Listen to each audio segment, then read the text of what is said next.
నమస్కారం. వనవానికి స్వాగతం. ఈరోజు వార్తలలోని ముఖ్యాంశాలు. కాకినాడ జిల్లా పెదపూడి మండలం గొల్లల మామిడాడలోని శ్రీ మణికంఠస్వామి దేవస్థానంలో కొలువైన వారాహి అమ్మవారి సన్నిధిలో ఏకాదశి శుక్రవారం సందర్భంగా విశేష పూజలు నిర్వహించారు. ఆలయ ప్రధాన అర్చకులు మోహిత్ శుక్ల త్రిపాఠి ఆధ్వర్యంలో ఈ పూజా కార్యక్రమాలు జరిగాయి.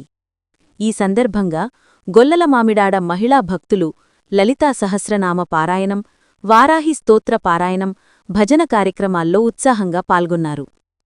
ప్రత్యేక అలంకరణలో ఉన్న అమ్మవారు భక్తులకు దర్శనమిచ్చారు. అనంతరం భక్తులకు అమ్మవారి అన్నప్రసాద వితరణను డిఆర్కే గురుస్వామి ఆశ్రమస్వాముల ఆధ్వర్యంలో నిర్వహించారు.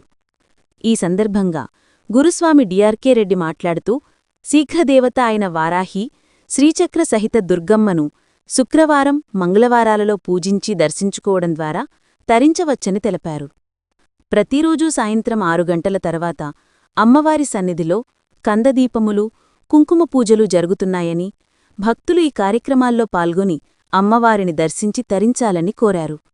ఈ కార్యక్రమంలో గురుస్వామి ద్వారంపూడి రాజారెడ్డి, మోహన్ రెడ్డి స్వామి, శ్రీనివాసరెడ్డి స్వామి, పప్పు చిన్నారెడ్డి స్వామి, రాజస్వామి, వెంకట్స్వామి, డిఆర్కే గురుస్వామి ఆశ్రమం స్వాములు పెద్ద సంఖ్యలో భక్తులు పాల్గొన్నారు.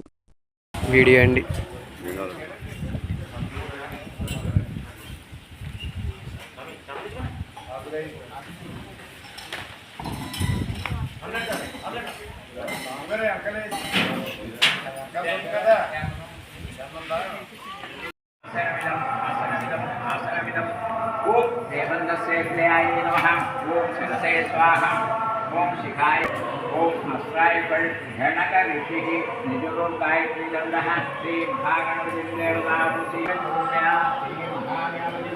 भगवान